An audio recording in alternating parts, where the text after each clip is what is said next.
Hello everyone, এই যে আমি আবার একটা পার্লারে চলে এসেছি আমার হেয়ার ট্রিটমেন্ট করতে।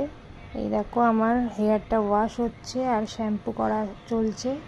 বেশ আমি মজা নিচ্ছি শ্যাম্পু করার অনেক দিন বাদে।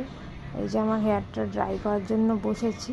এবারে আমার চুলে হেয়ার সিরাম অ্যাপ্লাই করছি। এই যে এখন স্পা ক্রিমটা অ্যাপ্লাই করে কি সুন্দর আমার মাসাজ চলছে, দেখো ভীষণ রিল্যাক্স লাগে। এই দেখো কি সুন্দর এবারে হেয়ারটা আমার ব্রাশ করে দিচ্ছে। এরপরে ওই ক্রিমটা অ্যাপ্লাই করবে বলে আগে সুন্দর করে চুলটা আঁচড়িয়ে দিচ্ছে। এই দেখো এরপরে চুলটাকে একবারে ওই লেন্থ অবধি, মানে একবারে তোমার গোড়া থেকে একবারে ডগা পর্যন্ত স্পা ক্রিমটাকে অ্যাপ্লাই করছে। অনেক রকম ওদের প্রফেশনাল প্রসেস জানা থাকে, যেটা ঘরে বসে একবারেই হয় না। আমরা অনেকেই ঘরে বসে স্পা করি বটে, বাট পুরোপুরি ভালো টেকনিক না জানলে স্পাটাও ঠিকঠাক হয় না। সব কিছুরই একটা হাতের কামালের দরকার পড়ে, তো তাই জন্যই অনেক মানুষই পার্লারে যায়, গিয়ে স্পা করে।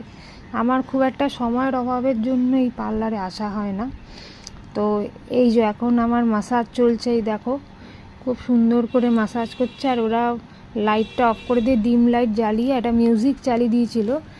আর মানে অ্যাম্বিয়েন্সটা এত সুন্দর হয়ে গেছিলো, আমি তো প্রায় ঘুমিয়েই গেছিলাম। খুব সুন্দর করে মাসাজ চলছিল আমার। এই দেখো এরপরে হেয়ারটা ওয়াশ করে দিল, ওরা ক্রিমটাকে তুলে দিল আর আরাম লাগছিল। এরপরে চুলটাকে মুছিয়ে দিচ্ছে টাওয়েল দিয়ে হালকাভাবে, দিয়ে এরপরে ড্রায়ার দিয়ে ভালো করে চুলটাকে শুকিয়ে দিচ্ছে। দেখো খুব সুন্দরভাবে যত্ন নিয়ে ওরা ড্রায়ার দিয়ে চুলটাকে আমার শুকিয়ে। তো হয়ে গেছে আমার হেয়ার স্পা, হেয়ার ট্রিটমেন্ট। কেমন লাগছে তোমরা একটু জানিও।